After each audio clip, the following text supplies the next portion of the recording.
그래서 오늘도 우리를 사랑하시고 또 축복하심을 믿으시길 바랍니다. 우리가 인생을 살아가면서 절대로 잊지 말아야 될 것이 무엇이냐? 바로 하나님의 은혜와 사랑인 것입니다. 시편 103편에 보면 하나님께서 우리에게 주신 그 은택을 잊지 말라고 말씀하시면서 앞부분에 한 8가지 정도로 하나님의 은택에 대해서 우리에게 말씀하십니다. 첫 번째는 죄악을 사하신 것이고, 두 번째는 모든 병에서 고치신다라는 것입니다. 또 생명을 파멸해서 속량하시고, 인자와 국률로 관을 씌우시고, 좋은 것으로 내 소원을 만족해 하시고, 청춘을 독수리같이 새롭게 하시고, 공의로운 일을 행하시고, 그리고 우리에게는 노하기를 더디하시는 분, 이 분이 바로 우리 하나님이시고 우리의 아버지라는 사실을 믿으시기를 바랍니다. 항상 하나님은 믿음을 중요하게 생각하십니다. 우리가 어떤 믿음을 갖느냐에 따라서 그 믿음대로 되어지는 것입니다. 오늘 하나님께서 여러분들에게 베풀어 주실 놀라운 은택이 이와 같이 크다는 사실을 믿으시기를 바랍니다. 하나님께서 우리를 그렇게 사랑하시고 아끼시기 때문에 이 사실을 믿는 자들에게 주시는 은택인 것입니다. 그래서 세상에서는 두 종류의 사람이 있어요. 하나는 보호자가 있는 사람이 있고, 또 하나는 보호자가 없는 사람이에요.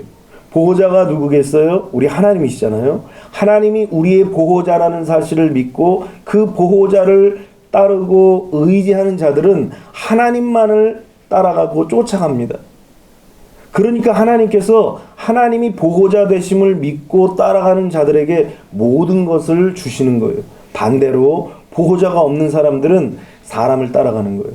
자기를 인도할 목자가 없고 보호자가 없으니까 사람을 따라가고, 자기의 인도자가 없고 보호자가 없다 보니까 권력을 쫓아가고 물질을 쫓아가고 세상을 쫓아가는 것입니다. 그런데 사람과 물질과 세상을 쫓아가면 모든 것을 얻을 줄 알았는데, 하나님 없는 그러한 것들을 따라가면 모든 것을 도리어 잃어버리는 거예요. 하나님도 잃어버리고 세상도 사람도 물질도 관계도 다 잃어버리는 거예요. 그래서 우리의 인도자가 하나님이라는 사실을 믿고 우리의 보호자이신 하나님 앞에 모든 것을 맡기고 믿고 따라가는 자들에게 하나님께서는 모든 것들을 보상하시고 보장하시고 축복하시는 것입니다. 그래서 인도자가 있는 그런 사람들은 설령 우리의 삶 속에 어려움과 시련과 역경이 닥칠지라도, 때로는 우리가 무시당하고 고난당하는 그런 상황이 생길지라도 두려워하지 말아야 할 것은 만군의 하나님이 우리의 보호자 되시고 우리의 주님이 되신다는 사실을 꼭 기억하시고 믿으시기를 주님의 이름으로 축원합니다. 하나님은 우리를 그렇게 아끼시고 보호하시는 것입니다. 왜냐하면 하나님이 우리의 아버지 되시기 때문인 것입니다. 그 아버지가 우리를 보호하시는 것입니다. 그래서 오늘 본문의 사도 바울이 32절에 뭐라고 말씀하시느냐? 우리 32절을 한번 같이 읽어봅니다. 시작. 자기 아들을 아끼지 아니하시고 우리 모든 사람을 위하여 내주신 이가 어찌 그와 아들과 함께 모든 것을 우리에게 주시지 아니하겠느냐? 얼마나 우리를 사랑하시고 보호하시는지, 우리를 아끼셔서 당신의 아들을 우리에게 주시기까지 우리를 사랑하시고 보호하신다는 사실인 것입니다. 오늘 자녀보다 귀한 것이 세상에 없는데 그 자녀를 주시기까지 한 그 하나님은 우리에게 모든 것, 더 많은 것, 더 놀라운 은혜를 우리에게 주신다는 사실을 꼭 기억하시기를 주님의 이름으로 축원합니다. 그러면은 우리는 이런 확신을 가지고 살아야 돼요.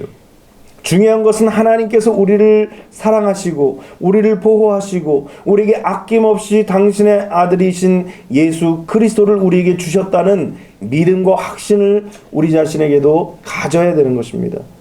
그러면은 이런 확신을 갖고 사는 자들에게는 어떤 일이 일어나느냐? 첫 번째로 우리를 고발할 자가 없다라는 것입니다.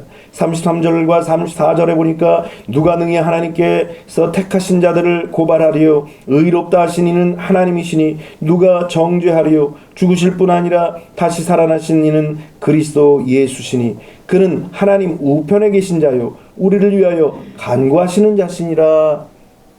오늘 얼마나 우리를 사랑하시고 아끼셨는지 아들을 주심으로 말미암아 우리가 그 아들로 인하여서 어느 상황, 어떤 형편, 어떤 죄를 지고 어떤 상황에 빠져 있을지라도 절대로 고발할 자가 없다라는 것입니다.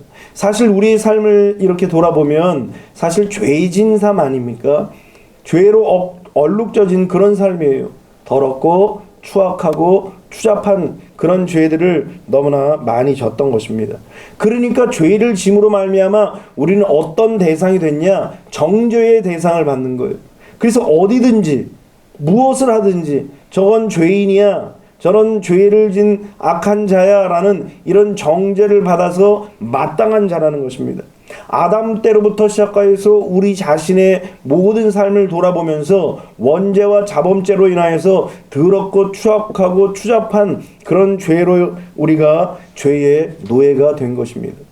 그 죄의 노예가 되다 보니까 죄에게 이제는 종이 되어서 죄가 이끄는 대로 가는 거예요.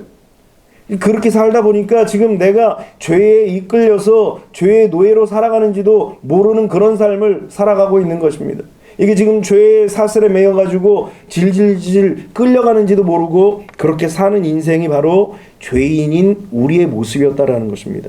그런데 예수님을 이 세상에 보내주셔서 예수님을 죽이기까지 하나님께서 우리를 사랑하셨다라는 거예요. 예수님이 죽으심으로 말미암아 우리가 얻을 수 있는 것은 무엇입니까? 바로 자유라는 거예요. 죄에서 죄의 사슬에 매였던 우리가 자유를 얻었다라는 거예요.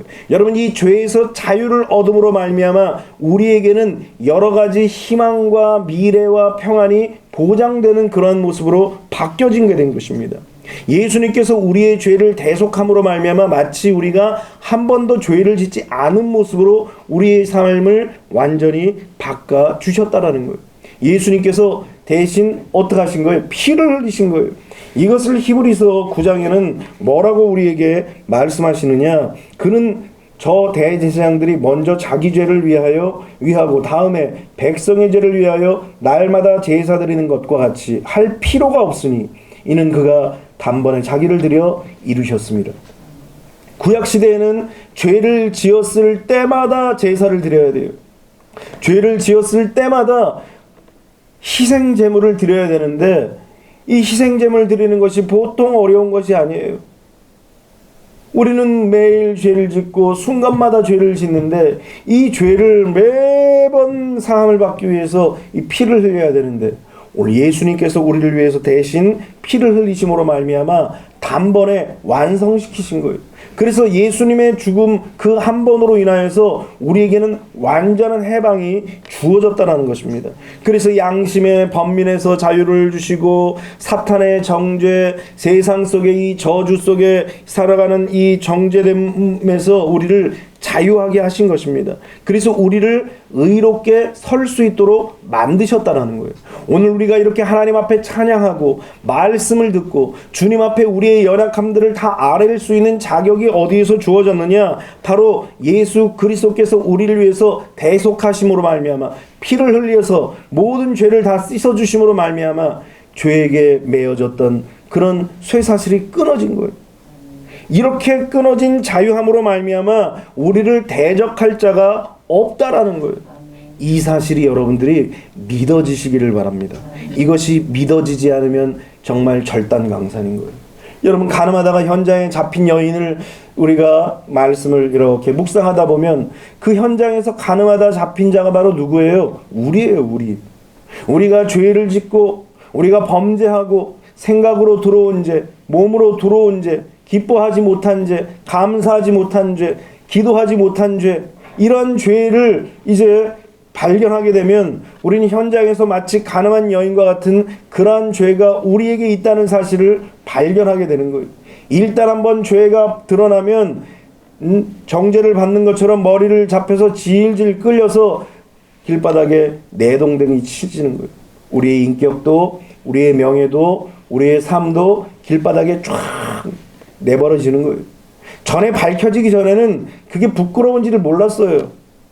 죄가 드러나기 전에는 우리 죄가 이것이 더럽고 추악하고 부끄럽고 또 우리를 미천하게 만든다는 사실을 알지 못하는 거예요.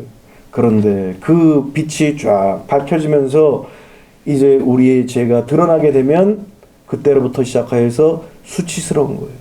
그때로부터 시작하여서 마귀의 정죄에 빠지는 거예요. 그래서 사람들이 살기 등등한 모습으로 예수님께 물어보는 거예요. 예수님, 율법에는 이런 자를 돌로 쳐 죽이라고 하는데, 다시 말해서 하나님의 말씀에 의하면 이렇게 죄를 짓고 사는 우리를 돌로 쳐 죽여야 하는데 어떻게 해야겠습니까? 라고 사탄이 또는 세상이 우리를 계속 정죄하는 거예요.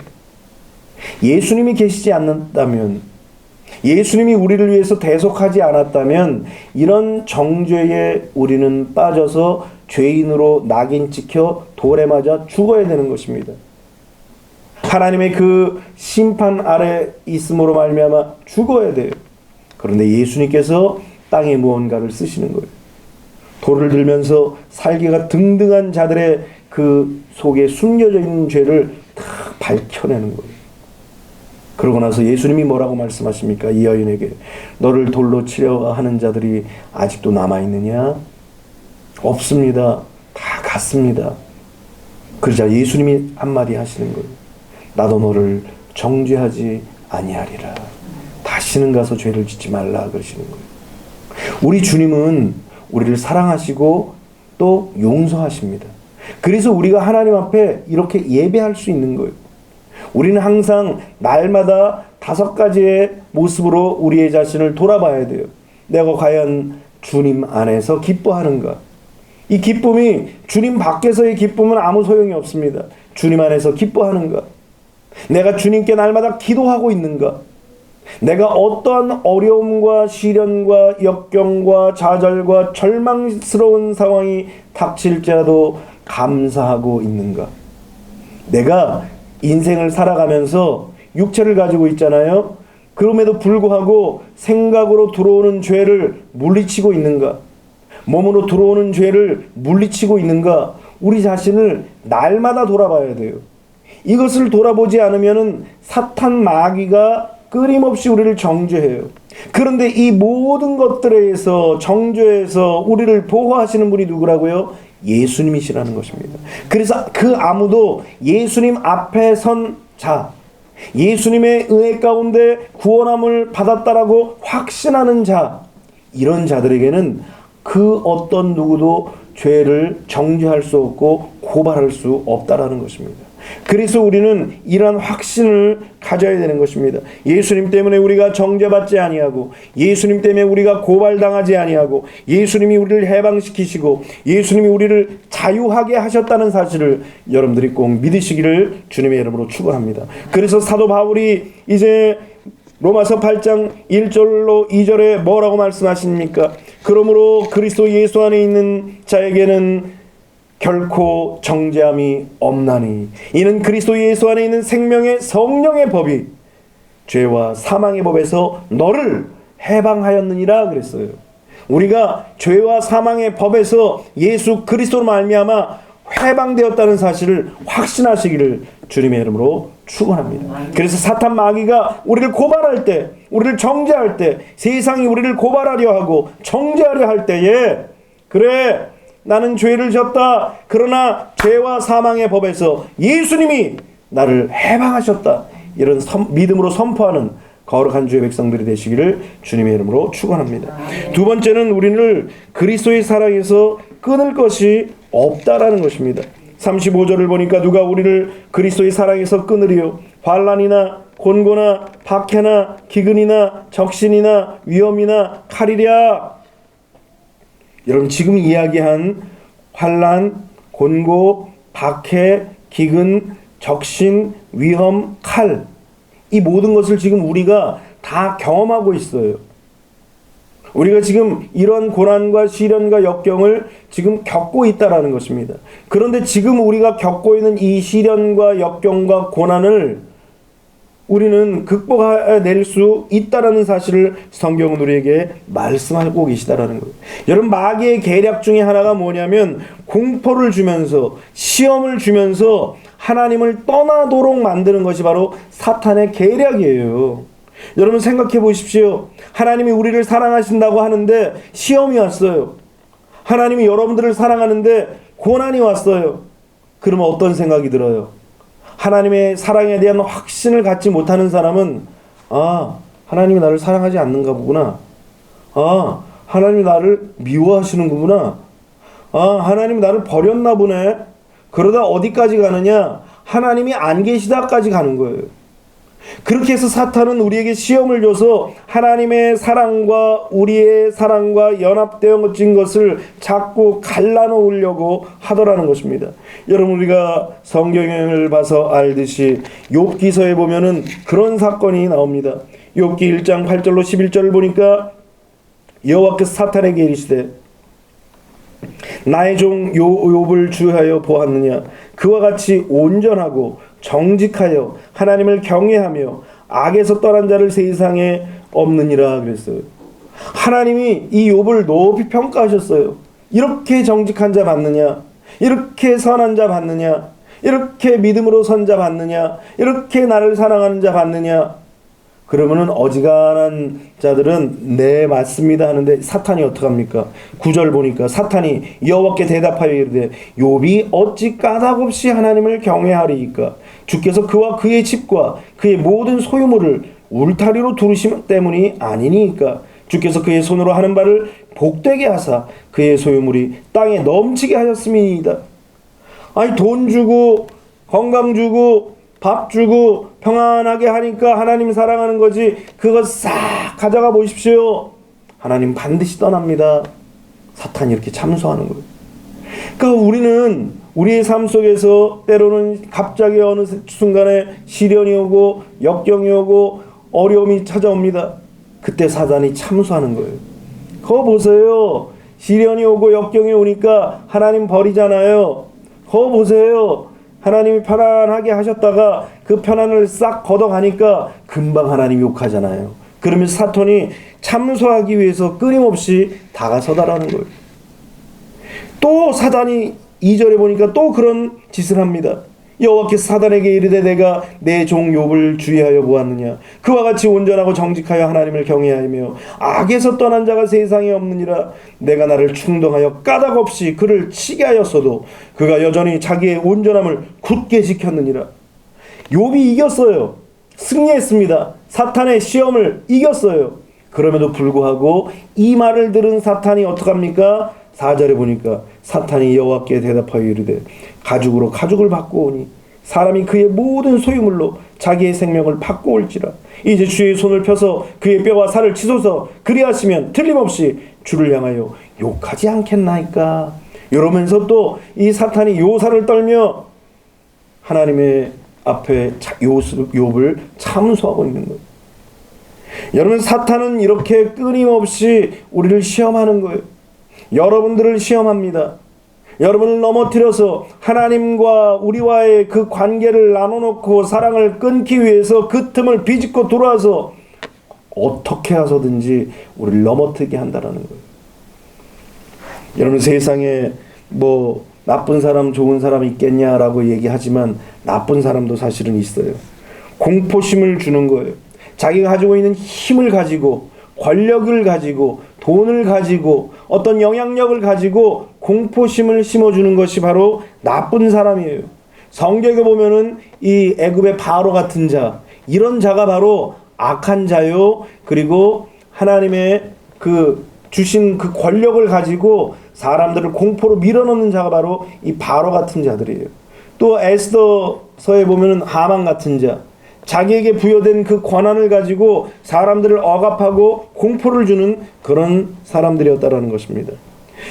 우리 요즘 시대에 보면 가스라이팅이라는 얘기가 있잖아요. 가스라이팅. 이 가스라이팅이 뭡니까? 타인에게 어떤 심리나 상황을 교묘하게 이용하여 가지고 스스로 의심하게 만드는 거예요. 어떤 상황을 주면서 자신에 대해서 자신이 없어하게 하는 거예요. 스스로 일어서지 못하게 하는 거예요. 꼭 누군가를 의지하게 만들고 또 꼭 누군가를 붙잡게 만드는 게 하는 거예요. 그래서 심리와 어떤 상황을 교묘하게 이용해가지고 타인을 지배하는 거예요. 이런 방법이 어디서 나왔겠어요? 사탄의 교묘한 전략이라는 거예요. 사탄도 복을 주기도 합니다. 물질을 쓱 줍니다. 일이 잘 풀리게 합니다.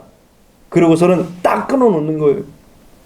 그러면은 하나님의 사람들은 그 복이 하나님께만 온다는 사실을 믿고 하나님을 의지해요.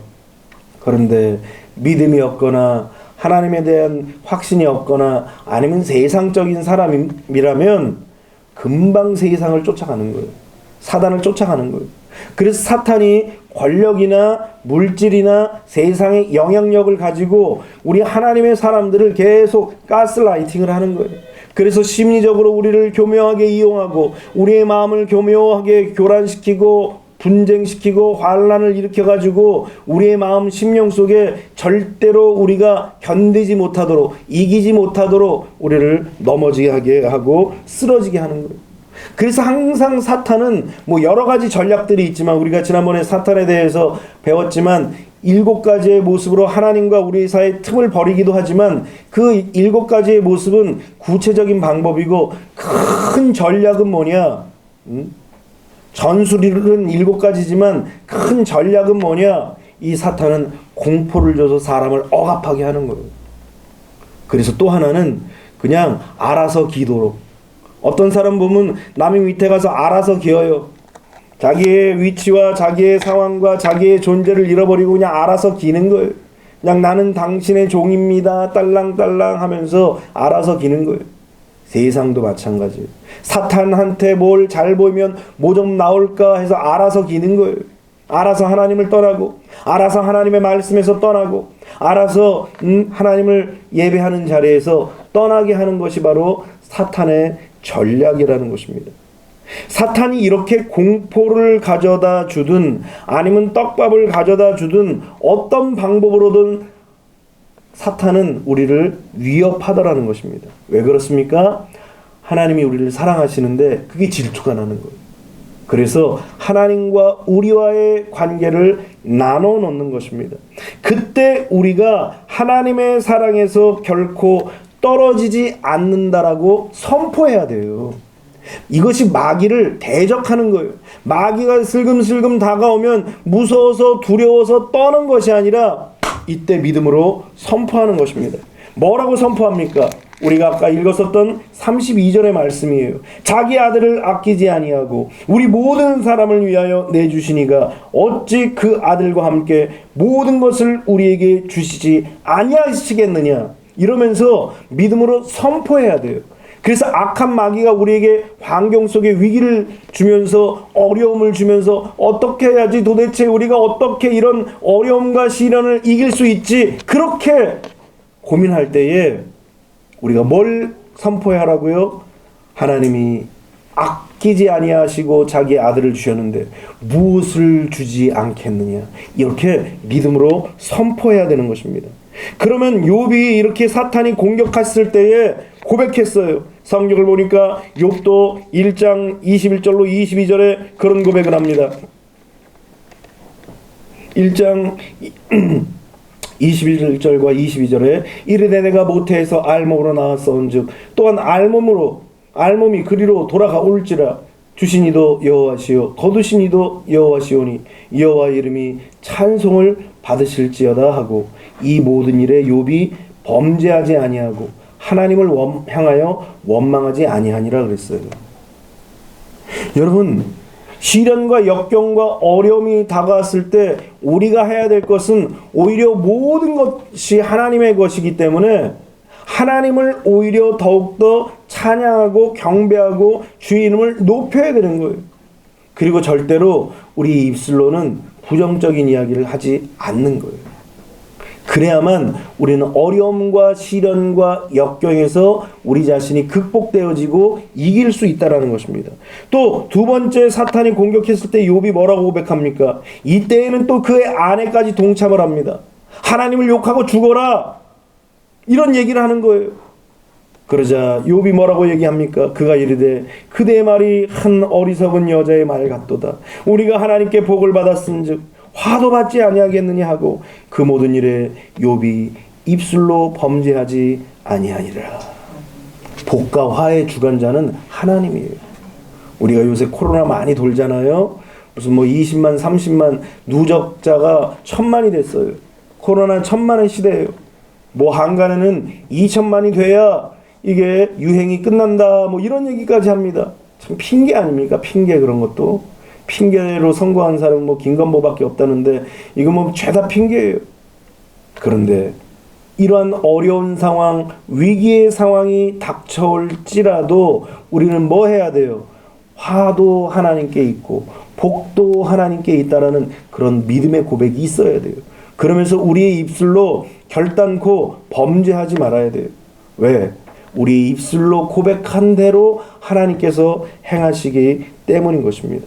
다윗도 시편 70편에 보면은 어려움과 시련과 역경과 고난을 당합니다. 얼마나 그의 인생이 역경과 고난에 처했는지 그가 그런 고백을 하는 거예요. 하나님이여 나를 건지소서, 여호와여 속히 나를 도우소서. 얼마나 지금 급박한 상황이면은 나를 건져달라고 하고 속히 나를 도와달라고 그렇게 기도를 합니까? 어떤 고난을 당하냐면 나의 영혼을 찾는 자들을, 지금 한 사람을 지금 완전히 짓밟아 버리려고 막 찾는다라는 거예요. 또 심지어는 나의 상함을 기뻐하는 자들. 사람이 다치고 아프면은 불쌍하잖아요. 근데 오히려 그것으로 기뻐한다는, 야, 아윗이 잘못됐다, 막 너무 행복하다라는 거예요. 이런 인간들이 있어요. 또 아하 하는 자들. 그게 뭐예요? 그래, 너 그러니까 그랬지 하면서 아주 당연하듯 박수를 치는 자들이 있더라는 거예요. 이런 수모와 고난과 역경 속에 다윗이 빠졌을 때에 뭐라고 그가 하나님 앞에 고백을 하냐? 4절부터 보면 주를 찾는 모든 자들이 주로 말미암아 기뻐하고 즐거워하게 하시며 주의 구원을 사랑하는 자들이 항상 말하기를 하나님은 위대하시다 하게 하소서. 나는 가난하고 궁핍하오니 하나님이여 속히 내게 임하소서. 주는 나의 도움이시요 나를 건지시는 이시오니 여호와여 지체하지 마소서. 자, 다윗이 어떠한 공포가 임하는 그런 상황이 그의 앞에 펼쳐질지라도 누구를 의지한 거예요? 하나님을 의지하고 그 하나님이 자신을 건져주시고 보호하시고 지켜주시고 지체하지 않고 달려오실 것이라는 확신과 믿음이 있었던 거예요. 그러니까 하나님의 백성들은 이런 게 있어야 돼요. 어려움이 와도 시련이 와도 와라. 하나님이 나의 편이다. 하나님이 나를 사랑하신다. 하나님의 사랑에서 결코 내가 끊어지지 않는다. 어떤 고난과 시련과 역경이 오더라도 나는 이길 수 있다. 왜냐하면 하나님의 사랑이 나와 함께 하시기 때문이다. 이런 고백이 여러분들에게도 있게 되시기를 주님의 이름으로 축원합니다. 여러분, 하나님은 어떤 공포도 어떤 시련도 어떤 역경도 어떤 시험도 하나님의 사랑에서 이런 것들을 우리에게서 끊을 수가 없다는 사실을 믿고 확신하시기를 주님의 이름으로 축원합니다. 세 번째로 하나님의 사랑이 우리를 넉넉하게 이기게 하신다라는 것입니다. 37절 우리 같이 한번 읽어봅니다. 시작. 그러나 이 모든 일에 우리를 사랑하시는 이로 말미암아 우리가 넉넉히 이기느니라. 할렐루야. 넉넉히 이긴다라는 거예요. 시련이 와도 역경이 와도 고난이 와도 어떤 고통스러운 일들이 우리에게 닥칠지라도 넉넉히 이긴다는 사실을 우리는 꼭 기억해야 돼요. 여러분, 사도 바울도 그가 사역을 해나가면서 얼마나 힘들고 갈등이 많았겠습니까? 그러하여금 번민하게 하고 갈등을 겪게 하는 일들이 수없이 그의 삶 속에 펼쳐졌던 것입니다. 고린도 후서 11장에 보니까 사도 바울이 얼마나 극심한 그런 고난에 처했는지를 성경에서 우리에게 가르치고 주고 있습니다. 내가 수고를 넘치도록 하고 옥에 갇히기도 하고 더 많이 하고 매도 수없이 맞고 여러 번 죽을 뻔했고 유대인들에게 40에서 하나 감한 매를 5번 맞고 3번 태장으로 맞고 1번 돌로 맞고 3번 파산하고 일주야를 깊은 바다에서 지냈고 여러 번 여행하면서 강의 위험과 강도의 위협과 동족의 위험과 이방인의 위험과 시내의 위험과 광야의 위험과 바다의 위험과 거디 형제 중의 위험을 당하고 수고하고 여러 번 자지 못하고 줄이며 목마르고 춥고 굶고 헐벗었노라. 사람이 이런 고통을 당하면은 어떻게 살 수 있겠습니까?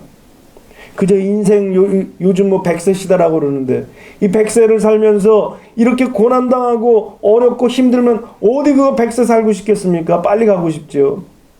바울이 바로 그런 삶이에요. 늘 내일은 나의 생명이 보존될까? 오늘 밤에는 내가 편안히 좀 잘 수 있을까? 이런 게 늘 이 사도 바울의 고민 중에 하나였던 것입니다. 그러다 보니까 사도 바울이 어떤 갈등과 어떤 번민이 일어났느냐? 내가 왜 태어났지? 내가 이렇게 과연 사는 것이 맞나? 나는 누굴까? 여긴 어딘가? 이런 고민들을 수없이 사도 바울이 했던 것입니다. 그래서 사도 바울이 로마서 7장 18절로 20절에 뭐라고 고백하냐? 내 속 곧 내 육신에 선한 것이 거하지 아니하는 줄을 아노니 원하는 내가 내게 있으나 선을 행하는 것은 없노라. 내가 원하는 바 선은 행하지 아니하고 도리어 원하지 아니하는 바 악을 행하는도다. 만일 내가 원하지 아니하는 그것을 하면 이를 행하는 자는 내가 아니요 내 속에 거하는 죄인이라. 사도 바울도 마음속에서 끊임없는 번민이 일어나는 거예요. 나는 하나님을 찬양하고 어떠한 시련이 오고 역경이 와도 다 견딜 수 있는 마음이었는데 어느 순간 또 자꾸 마음속에 기쁨을 앗아가고 기도를 멈추게 하려 하고 또 감사가 사라지고 생각으로 몸으로 자꾸 뭐가 들어온다고요? 죄가 들어오는 거예요.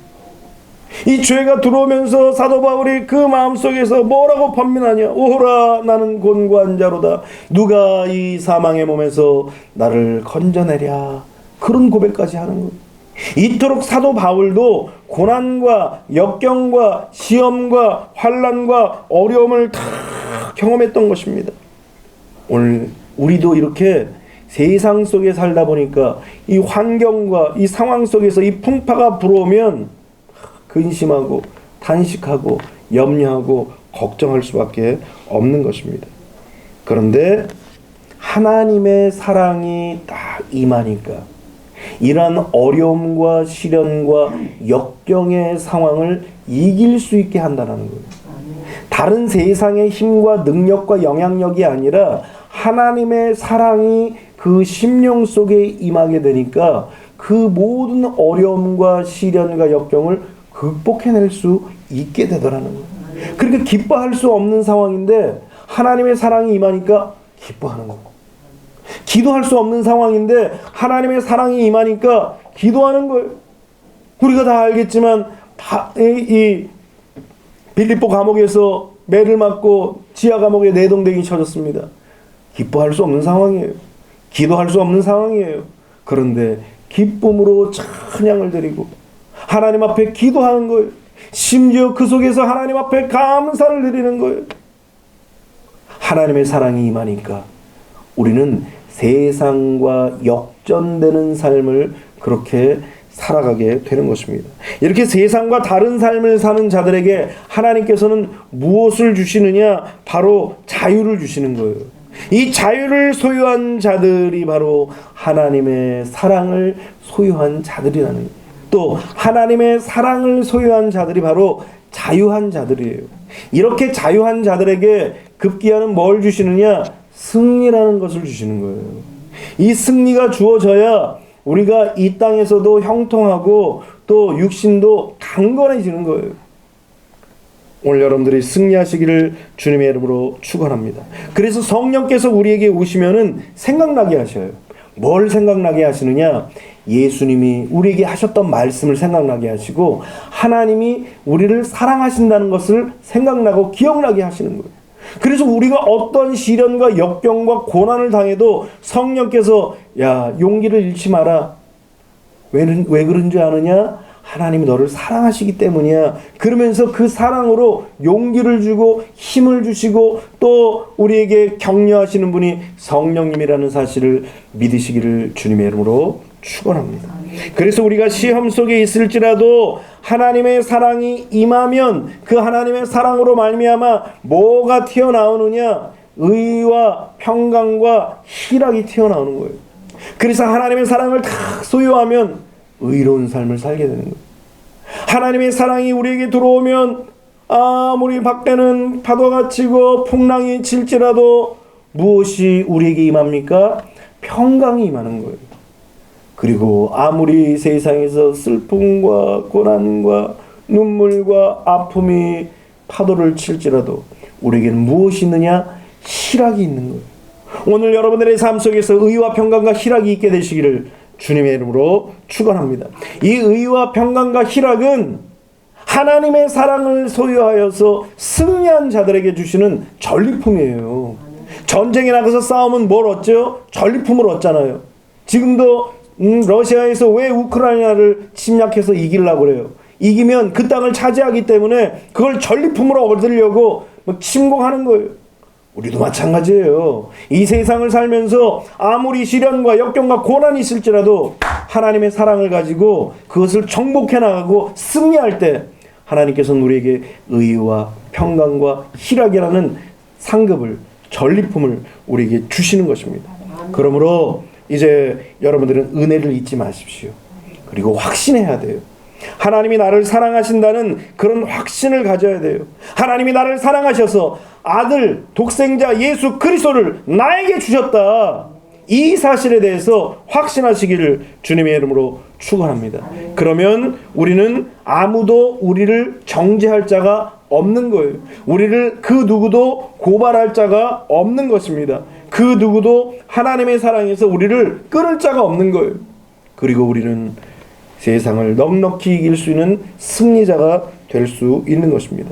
그러면 이렇게 승리하려면 우리가 어떻게 해야 되느냐? 예수님을 바라봐야 되는 것입니다. 예수님을 바라보지 아니하면 우리는 순간순간, 아까 보셨죠? 욥이 그렇게 믿음이 좋고 그렇게 하나님을 사랑하고 그렇게 순전한 자도 사탄이 와서 그를 끊임없이 공격하는 거 봤잖아요. 하나님의 사람들을 사탄이 계속 공격해요. 이 공격을 우리가 이기려면 예수님을 바라봐야 되는 것입니다. 예수는 우리에게 살도 주시고 피도 주시고 우리에게 생명을 주셨습니다.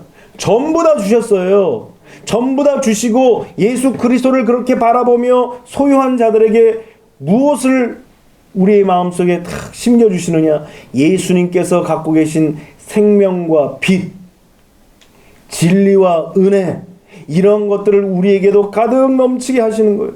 그러니까 하나님의 자녀들은 세상이 아무리 어둡고 시륵같이 어둡고 마치 생명을 빼앗길 것 같은 그런 절망이 찾아와도 두려워하지 않는 거예요. 왜? 예수 그리스도의 생명이 우리 안에 있는 거예요. 예수 그리스도의 빛이 우리 안에 있는 거예요. 예수 그리스도의 은혜가 우리 안에 있는 거예요. 예수 그리스도의 그 진리가 우리 안에 있기에 우리는 세상에 아무리 칠흑같이 어두워도 두려워하지 않는 것입니다. 이런 예수님을 우리에게 주셨으니까 우리는 그 주님을 날마다 바라봐야 돼요. 오늘 여러분들이 날마다 주님을 바라보시기를 주님의 이름으로 축원합니다. 그럼 주님을 바라본다는 것이 뭡니까?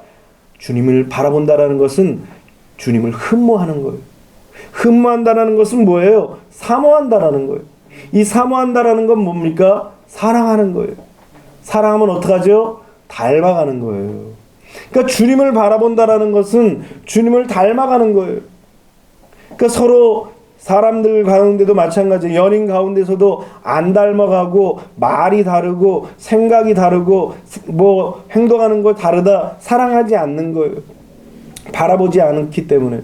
바라보면 닮아가는 거예요. 오늘 예수 그리스도를 바라봄으로 말미암아 예수 그리스도를 닮아가시기를 주님의 이름으로 축원합니다. 그러므로 이제 우리는 확신해야 돼요. 하나님이 언제나 사랑하는 그의 자녀들을 지키시고 보호하신다는 이 사실을 확신하고 절대 흔들리지 말고 시련이 와도 역경이 와도 쓰러지지 말고 넉넉히 이긴다는 확신을 갖고 믿음으로 전진하고 달려나가시기를 주님의 이름으로 축원합니다. 기도하겠습니다.